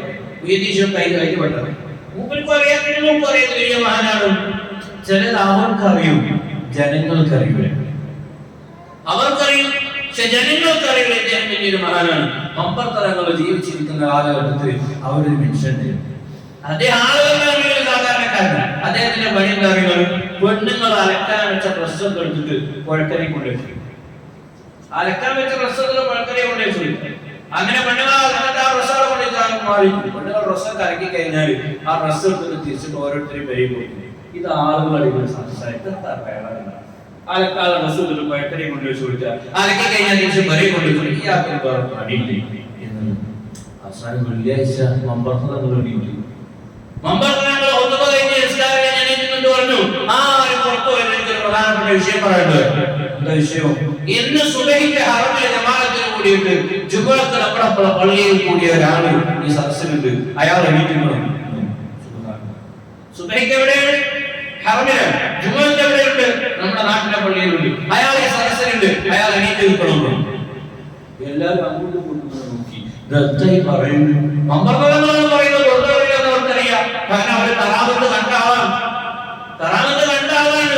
വായക്കുറ നല്ല ഉഷാറുള്ള വായക്കുറ കുറച്ചുകൊണ്ടുപോകുമ്പോ കൊണ്ടുപോകാൻ ആളോട് വേണം, നല്ല കായാണല്ലോ, എനിക്ക് ഒരു കഷ്ണം കായ് വേണമെന്ന് പറഞ്ഞു. ഇത് അമ്പർത്തങ്ങൾക്കുള്ളതാണ്. എന്താ അമ്പർത്തങ്ങൾക്കുള്ളത്? എന്താ പള്ളിയിലുണ്ടാവുക വെച്ചിട്ട് അദ്ദേഹത്തിന്റെ ഊക്ക് പ്രയോഗിച്ചിട്ട് കായ്പ കുറച്ചു തിന്നു, വയറ് കൊടുത്തു. വെട്ടിപ്പോയതാണ്. ആ മാവിനെ ഒന്ന് വെട്ടിപ്പിടിച്ചേക്ക്, അത് അതിൽ നടക്കട്ടെ. ആ മാവിനെ ചെന്ന് വെട്ടിപ്പിടിച്ചു. പിന്നീട് ആ മാവ് ഗർഭിണിയെ പോലെ ഓർത്തുന്നു. ആ മാവ് കണ്ടുകൊണ്ട് കണ്ട ആളാണ് ഞാൻ കണ്ടിട്ടുണ്ട്. വലിയ സംഭവമായിട്ട് പറഞ്ഞതല്ല. ഞാൻ ഈ കൂട്ടത്തിൽ പല പ്രായമുള്ള വാപ്പായും കരക്കുട്ടിയാവാൻ പ്രായമുള്ള ആളാണ്. ഞാൻ ആ മാവ് ഒപ്പത്തങ്ങളുടെ കറാമത്ത് നിലനിന്നിരുന്ന ആ മാവ് കണ്ട ആളാണ് ഞാൻ. ഇപ്പോ അവിടെ റോഡ് പാലം മുറിച്ചു മാറ്റി. അത് മുമ്പത്തെ അവർക്കറിയാം അമ്പർത്തങ്ങൾ ആരാണ്. ഇതേ മനുഷ്യന് മറ്റൊരു മനുഷ്യൻ വിശപ്പിന്റെ കാര്യം ഞങ്ങൾ ഒന്നും കിട്ടാതായിട്ട് പോയിട്ട് വേറെ ആളെ നല്ല പഴുക്കുന്ന വല ഉണ്ടപ്പോ അതൊന്ന് കായത്ത് പറിച്ചു. കായത്ത് പറിക്കുന്നവർക്ക് വേണ്ടി കട്ടെടുക്കാണ്. മമ്പർത്തങ്ങളെ കാക്കനെ എന്ന് പറഞ്ഞിട്ട് അദ്ദേഹം തിന്നു. സംഗടിയാ കൊലന്റെ ഉടമസ്ഥൻ അത് മമ്പർത്തങ്ങൾക്ക് നേർച്ചാക്കിയത്. ഏതായാലും പറിച്ചിട്ടുള്ള ബാക്കിയുള്ള പഴക്കലേക്ക് മമ്പർത്തങ്ങൾ വന്നു. തങ്ങളെ ഞാൻ നിങ്ങൾക്ക് കരുതിയതേലും ചെയ്യുന്ന ആരോ വർഷം പറിച്ചു. അപ്പൊ പറഞ്ഞു അതിനോട് പറഞ്ഞത് പറിച്ചതാണ്. മമ്പർത്തങ്ങളെ കാക്കനെ വേണ്ടാണോ പറിച്ചത്? അത് എന്നോട് പറഞ്ഞത് പറിച്ചതിന്റെയാണ്. ഈ മമ്പർത്തങ്ങളാണ് ഈ പറയുന്നത്. ഇവിടെ ഒരാളുടെ സുബഹിക്ക് അറമിലാണ്. ജുമുഅത്ത് കൊണ്ട് ആരും എണീക്കുന്നില്ല. എല്ലാവരും ഒരു മൊത്തോട് നോക്കിക്കാം. രണ്ടാമതും പറഞ്ഞു, ഇന്ന് സുബഹിക്ക് ഹറമിലെ ജമാഅത്തുണ്ട്, ജുമുഅത്ത് നമ്മുടെ നാട്ടിലെ പള്ളിയിലുണ്ട്. അങ്ങനെയുള്ള ഒരാളെ സദസ്സിനുണ്ട് എണീറ്റ് നിൽക്കണം. ആരും എണീറ്റ് നിൽക്കുന്നില്ല. മൂന്നാമത് വാങ്ങുന്നത് പഠിപ്പിച്ചിട്ട് പറഞ്ഞു, സുബഹിക്ക് ഹറമിലെ ജമാഅത്തിന് കൂടി ജുമുഅത്ത് നാട്ടിലെ ജമാഅത്തിന് വന്നയാൾ എണീറ്റ് നിന്നിട്ടില്ല എങ്കിൽ അയാളുടെ ഹിദായത്ത് എടുത്തു മാറ്റപ്പെടാം എന്ന് പറഞ്ഞപ്പോ സദസ്സിലെ എണീറ്റ് നിന്നിട്ട് വന്നു, തങ്ങൾ എന്നെ കുറവാക്കിയിട്ടുണ്ട്. ഈ റസ്സ അലക്കാനുള്ളത് കൊണ്ടുപോയിട്ട് പട്ടിണിയിൽ വെച്ചുകൊണ്ടിരുന്ന മനുഷ്യൻ സുബഹിക്ക് ഹറമിലെ ജമാഅത്തിന് കൂടിയിട്ട് ജുമുഅത്ത് നാട്ടിലെ ജമാഅത്തിന് വെച്ചുള്ള വലിയ മഹാനാണ്. മുമ്പത്തെ ആൾക്കാർ അദ്ദേഹത്തിന്റെ ആദരവ് ജനങ്ങൾക്കിടയിൽ നഷ്ടപ്പെടണമെന്ന് തോന്നിയപ്പോ ഇടപെട്ടതാണ് മുമ്പത്തെ ആളുകൾ അദ്ദേഹത്തെ പറ്റി പരിഹസിക്കുന്നുണ്ട്. കഥ എന്ന് പറഞ്ഞിട്ട് അറിയാമെന്ന് തോന്നിയപ്പോ ഇടപെട്ടിട്ടുണ്ടെങ്കിൽ ഹിദായത്ത് നഷ്ടപ്പെടും പലർക്കും എന്ന് ബോധ്യപ്പെട്ട് പഠിക്കുന്നതാണ്. ഇങ്ങനെയുണ്ട് മഹാന്മാർ. വിലായത്തിന്റെ ലോകം എങ്ങനെയാണല്ലോ ഞാൻ പറഞ്ഞു വന്നത്. അബൂ യസീദ് അൽ-ബിസ്റാമി തങ്ങൾ വലിയ മഹാനാണ്. ആ മഹാന്റെ ഖാദിമിനെ കിട്ടിയ സംഭവമാണ് ഞാൻ നേരത്തെ ഗുഹമേലെ സംഭവം പറഞ്ഞത്. ഉമ്മമാരെ, നമ്മുടെ മക്കളെ അബൂ യസീദ് അൽ-ബിസ്റാമി തങ്ങളോട് ചോദിച്ചതുപോലൊന്നും നമുക്ക് ചോദിക്കാൻ പറ്റിയിട്ടില്ലെങ്കിലും നമ്മുടെ മക്കളോട് ഇഷ്കിന്റെ ഒരു ലോകം, സ്വലാത്തിന്റെ ഒരു ലോകം, ഹബീബായ തങ്ങളെ കുറിച്ച് അറിഞ്ഞ് പരിചയപ്പെടുന്ന ഒരു രംഗം അത് നമ്മുടെ വീട്ടിലുണ്ടാക്കാൻ പറ്റിയാൽ ഒരിക്കലും നമ്മൾ നഷ്ടപ്പെടില്ല. ഇന്നലെ മിനിയാന്ന് കേട്ട് സോഷ്യൽ മീഡിയയിൽ നിറഞ്ഞു നിൽക്കുന്ന ചർച്ച എന്താണെന്ന് അറിയുന്നത്? എന്താണ്? ആത്മഹത്യയാണ്. 13 വയസ്സുള്ള ഒരു പെൺകുട്ടി ആത്മഹത്യ എന്നൊരു വിഷയം സോഷ്യൽ മീഡിയയിൽ കണ്ടവരുണ്ടോ? എന്താ നിങ്ങൾ കണ്ടോ? ഇത് കണ്ടില്ലേ? പടച്ചോനെ 10 ദിവസമില്ലേ? പല സംഗതികളും കാണാത്തമാരാണല്ലോ. 13 വയസ്സുള്ള ഒരു മുസ്ലിം പെൺകുട്ടി ആത്മഹത്യ ചെയ്തു. അതിന് സോഷ്യൽ മീഡിയയിലെ കാരണം റബീഉൽ അവ്വൽ ദിവസത്തിൽ പുതിയ വസ്ത്രം വാങ്ങാൻ വേണ്ടി ഉപ്പനോട് ചോദിച്ചപ്പോ കയ്യിലെ കാശില്ലാത്തതുകൊണ്ട് ഉപ്പ കയ്യിലെ കാശില്ലാന്ന് പറഞ്ഞു. ഈ കുട്ടിക്ക് മനോവിഷമുണ്ടാകും, കുട്ടി ആത്മഹത്യ ചെയ്യുന്നതാണ്. യാഥാർത്ഥ്യം എങ്ങനെയാണോ അല്ലെങ്കിൽ എനിക്കറിയില്ല. സോഷ്യൽ മീഡിയയിൽ പറഞ്ഞ എന്റെ മൊബൈലുണ്ട്, അതിന്റെ വാർത്തയിലൊക്കെ ആത്മഹത്യ പോലുള്ള കുട്ടികൾ കൂടിക്കൊണ്ടേയിരിക്കുകയാണ്. ഇന്നും കേരളത്തിലെ പ്രധാനപ്പെട്ട ട്രെയിനേഴ്സ് മാത്രമുള്ള ഒരു ഗ്രൂപ്പിൽ ഒരാള് ഗൾഫിൽ നിന്ന് ആത്മഹത്യ ചെയ്ത 1-2 സംഭവങ്ങൾ എഴുതിയിട്ട് ഇതിനെന്തെങ്കിലും ഒരു പരിഹാരം കാണണ്ടേ എന്ന് ചോദിച്ചു. ഞാൻ ഇങ്ങോട്ട് വാങ്ങുന്നുണ്ട് എന്തെങ്കിലും ഒന്ന് പറയേണ്ടതെന്നുള്ളവർക്ക് ഞാനിങ്ങനെ കിതാബ് നോക്കിയപ്പോ ദുർറുൽ മൻസൂർ അല്ലാഹുവിന്റെ ദിക്ർ കൊണ്ടാണ് ഹൃദയങ്ങൾക്ക് സമാധാനം ഉണ്ടാവുക, ശാന്തി ഉണ്ടാവുക, സന്തോഷം ഉണ്ടാവാനുള്ള ആയത്ത് എടുത്തിട്ട് പരിശോധിച്ചു നോക്കുമ്പോ ഈ ആയത്ത് മുത്തനബി സ്വഹാബത്ത് ആലോചിച്ചുകൊണ്ടിരിക്കുകയാണ് ഈ ആയത്തിന്റെ അർത്ഥം എന്താണെന്ന് അറിയിച്ചു. ആ തദൂന മാ മാനാ ഹാദിഹി ആയ, ഈ ആയത്തിന്റെ അർത്ഥം എന്താണ് സഹാബത്തെ എന്ന് അറിയിച്ചു. സഹാബത്ത് പറഞ്ഞില്ല. അപ്പോൾ മുത്തലിബ് പറഞ്ഞ മറുപടി എന്താണെങ്കിലും അല്ലാഹുവിനെയും അല്ലാഹുവിന്റെ റസൂലിനെയും സഹാബത്തിനെയും ഒരാൾ ഇഷ്ടപ്പെട്ടാൽ അയാൾക്ക് ഖൽബിന് സമാധാനം ഉണ്ടാവുന്നു, ഖൽബിന് ശാന്തി ഉണ്ടാവണം. അതിന് മറ്റു തഫ്സീറുകളൊക്കെ മുഹമ്മദ് സല്ലല്ലാഹു അലൈഹി വസല്ലം മുത്തലിബിനെ പറഞ്ഞ ഖൽബിന് ശാന്തി ഉണ്ടാവും. അല്ലാഹുവിന്റെ റസൂലിനെ മുറുകെ പിടിച്ചാൽ പരിഹാരമില്ലാത്ത ഒരു മേഖല ഉണ്ടാവില്ല. അതേ വിഷയമാണെങ്കിലും ശരി, ഭൗതികമാവട്ടെ, ആത്മീയമാവട്ടെ, പാരമ്പരികമായ വിഷയമാവട്ടെ, ഏത് വിഷയമാണെങ്കിലും അശ്റഫായ മുറുകെ പിടിച്ചാൽ ഉമ്മമാരെ, ഉപ്പമാരെ, കൊച്ചുമക്കളെ അവിടെ പരിഹാരമുണ്ട്. കൈവഴിയാത്ത നേതാവാണ് അഷ്റഫുൽ വറാ മുഹമ്മദ് റസൂലുള്ളാഹി സ്വല്ലല്ലാഹു അലൈഹി വസല്ലം. പറയാൻ പോലെ പറയാൻ കഴിയാ, മുത്തലിബിയിൽ ഇടപെടേണ്ടത് പോലെ ഇടപെടാൻ കഴിയാന്നുള്ളതാണ് വിഷയം. ഞാൻ നീട്ടിക്കൊണ്ടുപോകില്ല. സമ്മാന വിതരണമൊക്കെ നടത്താറുണ്ട്. എന്നാൽ മഹ്ദാരിത്തുൽ ഔലിയ എന്ന ഗ്രന്ഥത്തിൽ മഹാനായ ഇബ്നുൽ നമ്മൾ പറഞ്ഞ സംഭവം കൂടെ ഞാൻ പറയട്ടെ. ഖല്ലാദ് ഇബ്നു കസീർ റളിയല്ലാഹു അൻഹു, അല്ലാഹുവിന്റെ ബറക്കത്ത് നമ്മുടെ ഖൽബ് അല്ലാഹു നന്നാക്കി തരട്ടെ, നമ്മുടെ മജ്ലിസ് അല്ലാഹു ഖബൂലാക്കട്ടെ, നമ്മുടെ സ്വകാര്യ ജീവിതം അല്ലാഹു നന്നാക്കി തരട്ടെ, നമ്മുടെ പള്ളി മൈതാനിയിൽ അമ്പിയറും ഉമ്മമാർ, ഉപ്പമാർ, ഉമ്മാപ്പമാർ, ഉപ്പാപ്പമാർ, മുഅ്മിനീങ്ങൾ, കൂട്ടുകാർ ചെറുപ്പത്തിൽ തന്നെ മരണപ്പെട്ടു പോയവരുണ്ട്. ഇന്ന് ജുമുഅക്ക് വന്നപ്പോൾ ഞാൻ അനുസ്മരിച്ചിരുന്നു, ഹംസയുടെ മകൻ നൗഫലിനെ അനുസ്മരിച്ചിരുന്നു, റംഷാദിനെ അനുസ്മരിച്ചിരുന്നു. ഈ അടുത്ത് മരണപ്പെട്ടു പോയ അനസ്മന്റെ ഉമ്മയടക്കം ഖാലിഖായ റബ്ബേ അവരുടെ മണ്ണറതി മണിയറയാക്കണേ അല്ലാഹ്. ഒരുപാട് ആളുകൾ മരണപ്പെട്ടു പോയവരുണ്ട്. ഈ സദസ്സിൽ വന്നപ്പോൾ എനിക്ക് ഏറ്റവും സന്തോഷം ഉണ്ടായ സംഭവം കാര്യങ്ങൾ, ഞാൻ ഇവിടെ വന്നിരുന്നപ്പോൾ എന്നെ വന്ന് കൈപിടിച്ച് രണ്ടാളുകൾ. ആ രണ്ടാളുകൾ കൈപിടിച്ച് എനിക്കത് വലിയ നിയമത്തായി തോന്നി. പ്രപഞ്ചത്തിന്റെ സന്തുലിതാവസ്ഥ നിലനിൽക്കുന്നത് ഇതുപോലത്തെ ആളുകൾ ഉണ്ടായതുകൊണ്ടാണ്. നമ്മളെ അങ്ങനെ ഒരു നിസ്സാരാണ്. ഓരോ ആപത്തിൽ എന്തായാലും സലാമത്ത് ഉറപ്പായ ആൾക്കാർ ഓരോ കൈപിടിക്കാൻ കഴിയാനുള്ള വലിയ തോഫീക്കാണല്ലോ. അർഹമുറാഹിമായ റബ്ബ് ആ മാതാപിതാക്കൾക്ക് വലിയ സന്തോഷം കൊടുക്കട്ടെ, വലിയ റാഹത്ത് അല്ലാഹു പ്രദാനം ചെയ്യട്ടെ. നമുക്കൊക്കെ അല്ലാഹു തന്ന നിഅമത്ത് അല്ലാഹു നിലനിർത്തി തരട്ടെ. അല്ലാഹുവിന്റെ കസീർ റളിയല്ലാഹു അൻഹു മരിക്കാൻ നിൽക്കുമ്പോൾ അടുത്തൊരു എഴുത്ത് കിട്ടി. ആളുകൾ കാണാൻ വേണ്ടി നോക്കുമ്പോൾ അവിടെ ഒരു പേപ്പർ കാശുണ്ട്. അതെന്താ എഴുതിയിട്ട് എടുത്ത് ഒഴിവാക്കാൻ വേണ്ടി എടുത്തു നോക്കിയാണ്. എടുത്തു നോക്കുമ്പോൾ എഴുതിയിട്ടുണ്ട്, ഇത് ഖല്ലാദ് ഇബ്നു കസീർ നരകമോചിതനാണ് എന്നതിന്റെ കുറിപ്പാണ്. ഹാദിഹി ബറാഅത്തു ബി ഖല്ലാദ് ഇബ്നു കസീർ ഫി ജഹന്നം. ഇത് ഖല്ലാദ് ഇബ്നു കസീർ നരകമോചനത്തിന്റെ രേഖയാണ്, അല്ലെങ്കിൽ സർട്ടിഫിക്കറ്റ് ആണെന്ന് നമുക്ക് അവിടെ എഴുതി വെച്ചിട്ടുണ്ട്. മുമ്പിൽ മരിക്കാൻ നിൽക്കുമ്പോൾ വഫാത്തായ പകലുകാരോട് ഈ ഇത് കണ്ട ആളുകൾ ചോദിക്കാൻ ആരോ എഴുതിയിട്ടതാണ്. അല്ല, ഖല്ലാദ് ഇബ്നു കസീർ വാർത്ത പ്രത്യേകതയുണ്ട്.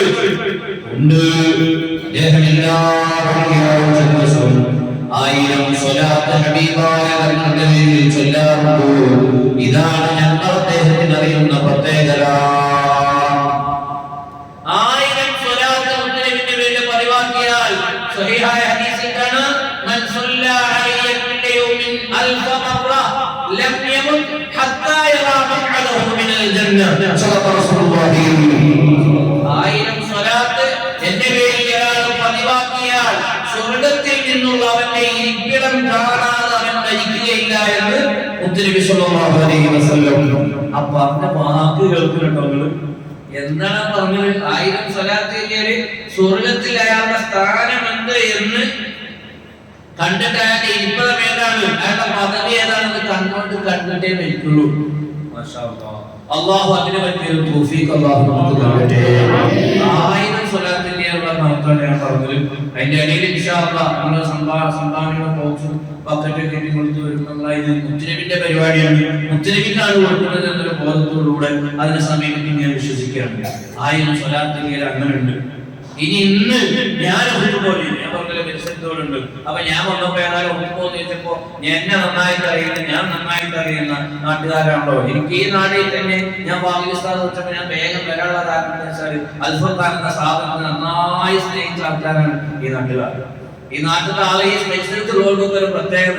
ഞാൻ എപ്പോഴും പറയും, കൊടുക്കുന്ന വിഷയത്തിൽ ഒരു മടിയില്ലാത്ത ആൾക്കാരാണ് ഈ നാട്ടിൽ. എനിക്ക് നല്ല ഓർമ്മയുണ്ട്. ഞാൻ ഇവിടെ തുടക്കം അന്ന് മൈതാനിക്കുന്നുണ്ടോ മതിൽ വെക്കുന്നുണ്ട്, മണ്ണ് വാങ്ങുന്നൊക്കെ പറഞ്ഞിട്ട് പിരിവളക്കണം. ഞാൻ വാഴക്കടയിൽ പിരിവഴിച്ചപ്പോ സദസ്സിന് ആൾക്കാരെ പിരിവൊക്കെ പറഞ്ഞിട്ട് എഴുതുന്നു. നിങ്ങൾ വാഴ പറഞ്ഞാൽ മതി, പിരിവൊക്കെ ഞങ്ങൾ കൊടുത്തോളൂ. അങ്ങനെ കുഞ്ഞുമുസ്ലിത്തോട് വന്നിട്ട് പറഞ്ഞു, നിങ്ങൾ വാഴ പറഞ്ഞോളൂ, ആളുകൾ വെച്ച് ഉണ്ടാക്കുന്നുണ്ട്, പിരിവ് വിളിച്ചിട്ട് അതൊക്കെ നാട്ടിൽ വന്നു. അപ്പൊ എനിക്ക് ഒന്നുകൂടെ ഹരായി സമയം.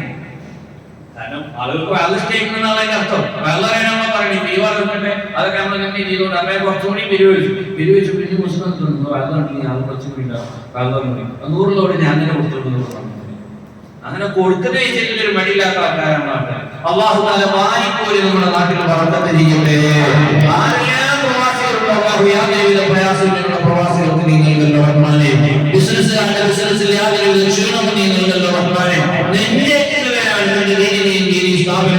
നേരത്തെ പറഞ്ഞു നമുക്ക് പള്ളിക്ക് വേണ്ടി 42 സെന്റ് സ്ഥലം എടുക്കണം. 1 ലക്ഷം ഒരു സെന്റിന് 1 ലക്ഷം രൂപ വെച്ച് ഏറ്റെടുക്കുന്നവരെ നീ ഏറ്റെടുക്കണേ. ആ ഇൻവെസ്റ്റ്മെന്റിന്റെ കബറിലേക്കുള്ള ആഹ്റത്തിലേക്കുള്ള ഇൻവെസ്റ്റ് ആണ് എന്ന ബോധത്തോട് ആര് വിഷയത്തിൽ മുന്നിടുന്നുണ്ടോ അല്ലാഹുവേ വാരിക്കൂലി അവർക്ക് നീ നൽകണേ. വലിയ ബറക്കത്ത് നീ നൽകണേ റഹ്മാനേ. നിന്റെ ദീനിന് വേണ്ടി പള്ളിക്ക് വേണ്ടി നിന്റെ ഭാവി മുന്നിൽ കണ്ട് ഇരുന്ന സംഘാടകരുടെ പ്രവർത്തനങ്ങൾ അല്ലാഹുവേ എല്ലാ വഴികളും നീ തുറസാക്കണേ റഹ്മാനേ. പ്രയാസങ്ങൾ നൽകണേ റഹ്മാനേ. അതിനുള്ള സരിയാഹത്തിലേക്ക് വലിയ സമ്പാദ്യമാക്കി മാറ്റണേ അല്ലാഹ്. ഓർക്കാമണില്ലാത്തവരാണ് അല്ലാഹു തആല വലിയ ബറക്കത്ത് എന്ന നാട്ടിൽ അല്ലാഹു നിലനിർത്തി തരട്ടെ. 1000 സ്വലാത്തിന്റെ സ്വർഗ്ഗം കണ്ട് മരിക്കണം. ഞാൻ കൂടുതൽ നിർത്തല്ല, 9:30 മണിക്ക് നിർത്തണം എന്നാണ് എന്റെ ആഗ്രഹം. ഒരു സംഭവം കൂടെ മഹാനായ ഉസ്താദ് ഇമാം പറഞ്ഞതായിട്ട് കാണാം. 700 സ്വലാത്തിലാണെങ്കിൽ മുത്തുനബിനെ കണ്ട് മരിക്കാൻ പറ്റുന്നു. ആരെ കണ്ട് മരിക്കാൻ പറ്റും? മുത്തുനബിനെ കണ്ട് മരിക്കാൻ പറ്റും. ആരെയാണ് കാണുന്നത്?